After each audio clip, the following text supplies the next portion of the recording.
سمین عبدالحفیظ پیرزادہ ذوالفقار علی بھٹو کے پسندیدہ وزیر تھے۔ انہوں نے سب سے پہلے ایک جرمن خاتون سے شادی کی مگر جلد ہی علیحدگی ہو گئی۔ سعدیہ ان کی دوسری بیوی تھی اور یہ ان کے دوسرے شوہر تھے۔ حفیظ پیرزادہ سے شادی سے 17 سال قبل سعدیہ کی ہارون جعفر سے شادی ہوئی تھی۔ ہارون جعفر اور پیرزادہ بہترین دوست تھے۔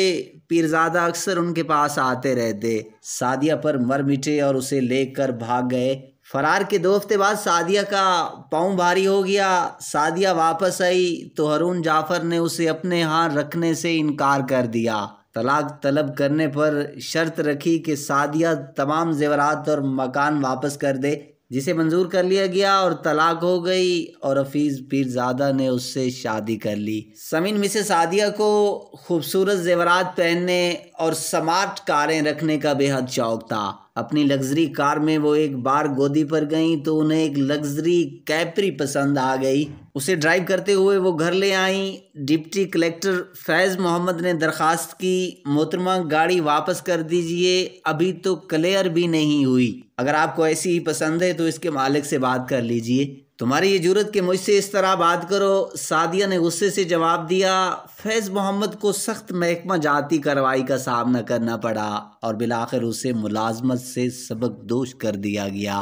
کہنے والوں کی زبان کو کون روک سکتا ہے؟ سعدیہ کے ملنے جلنے والی بلا تعامل کہہ دیتی ہیں کہ وہ بڑی بے باک تھیں۔ ان کے ساتھ پیرزادہ کی ایک جھلک بھی دیکھ لیجئے۔ وزارت ملنے کے چند دنوں بعد وہ کراچی آئے تو فلیگ کار میں ہی اداکارہ بابرہ شریف سے ملنے نپیر روڈ میں چلے گئے، اگرچہ اس پر انہیں بھٹو کی ڈانٹ بھی کھانا پڑی۔ پیرزادہ کی تیسری شادی کے بارے میں بعض لوگ یقین سے کہتے ہیں کہ انہوں نے ایک سرکاری افسر ڈاکٹر کی صاحبزادی سمینہ سے کی تھی۔ پیرزادہ کو بندوق کی نوک پر اس لیے شادی کرنا پڑی کہ سمینہ حاملہ ہو چکی تھی۔ سعدیہ کی سہیلیوں کا کہنا ہے کہ سمینہ کے ہاں بچہ بھی پیدا ہوا، بہرحال بعد میں طلاق ہو گئی تھی۔ بھٹو عوامی جمہوریہ کوریا کے دورے سے واپس تشریف لائے تو انہوں نے اعلان کیا کہ پاکستان میں بھی جسمانی تربیت اور جمناسٹک کے مظاہرے کے لیے قومی پروگرام پر عمل کیا جائے۔ حکم شاہی کی تعمیل ہوئی اور نیشنل یوتھ آرگنائزیشن قائم کر دی گئی، جس کا سربراہ اس وقت کے ثقافت اور تعلیم کے وفاقی وزیر جناب عبدالحفیظ کو مقرر کیا گیا۔ بھٹو کے اس منہ چڑے وزیر نے، جو بھٹو کے دور اقتدار میں خاصا بااثر تھا، اس تنظیم کو اپنے محمد شاہی مزاج کی تسکین کے لیے استعمال کیا۔ وزیر تعلیم ہونے کے ناطے مسٹر پیرزادہ کی خواتین اساتذہ اور لیکچراروں سے ملاقات ہوتی رہتی تھی۔ ان میں سے پشاور کی حسین و جمیل مس سمینہ ان کے دل کو بھا گئی۔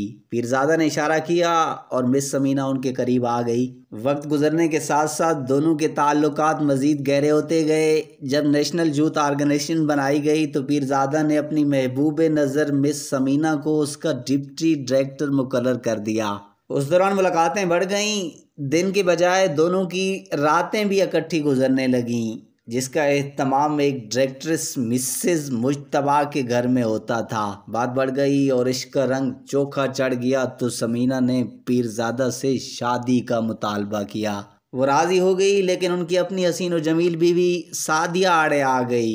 وہ مسٹر پیرزادہ کے مقابلے میں مسٹر بھٹو کے زیادہ قریب اور بااثر تھی۔ وہ یہ گوارہ نہیں کر سکتی تھی کہ شوہر اس کا کہلائے اور شادی کسی اور سے کرے، چنانچہ پیرزادہ کے عشق کی یہ بیل باوجود منڈے نہ چڑھ سکی۔ پوکٹ ہی پوکٹ فیم نوید شہزاد کے ساتھ بھی پیرزادہ کے خاص تعلقات زبان زد عام اور دونوں بدنام ہو گئے تھے۔ مسٹر پیرزادہ نے نوید شہزاد کو بھی، جو لاہور ٹیلی ویژن کے کئی پروگراموں میں آتی رہی ہے، نیشنل یوتھ آرگنائزیشن کا ڈپٹی ڈائریکٹر مقرر کر دیا۔ نوید شہزاد کی پیرزادہ سے بے تکلفی کا یہ عالم تھا کہ وہ اسے فون پر حفیظ کہہ کر مخاطب کیا کرتی تھیں۔ نوید شہزاد جب مس تھیں اور ایک لیکچرار ہوا کرتی تھیں، اس نے اپنی تنہائی اور سماجی حیثیت کو سہارا دینے کے لیے ایک بے سہارا شاگرد مسٹر شہزاد سے شادی کر لی تھی، جو کبھی اس کا ایم اے انگریزی کا طالب علم رہا تھا۔ پیپلز پارٹی کے ایک مقامی رہنما سلمان بیروئی، جو حکومت سے قبل سلمان زکریا کے نام سے چاکواڑہ اور ڈگ روڈ تھانے کا معروف ہسٹری شیٹر تھا، سابق وفاقی وزیر تعلیم عبدالحفیظ پیرزادہ کو عیاشی کے لیے ہر قسم کی سہولتیں بام پہنچاتا تھا۔ وہ حفیظ پیرزادہ کو شفیع جاں موڈ کے بنگلے پر مشہور فلمی ہیروئن بابرہ شریف اور اس کی بہن فاخرہ شریف کو پہنچایا کرتا، جہاں مسٹر پیرزادہ اکثر راتیں ان کے ساتھ ہی گزارا کرتے تھے۔ اس خدمت کے عوض حفیظ پیرزادہ نے سلمان بیروئی کو نیشنل سیمنٹ کو خام مال سپلائی کرنے کا ٹھیکہ دلایا تھا، جہاں سے وہ ہر ہفتے 40 سے 50 ہزار روپے کا بل وصول کرتا تھا۔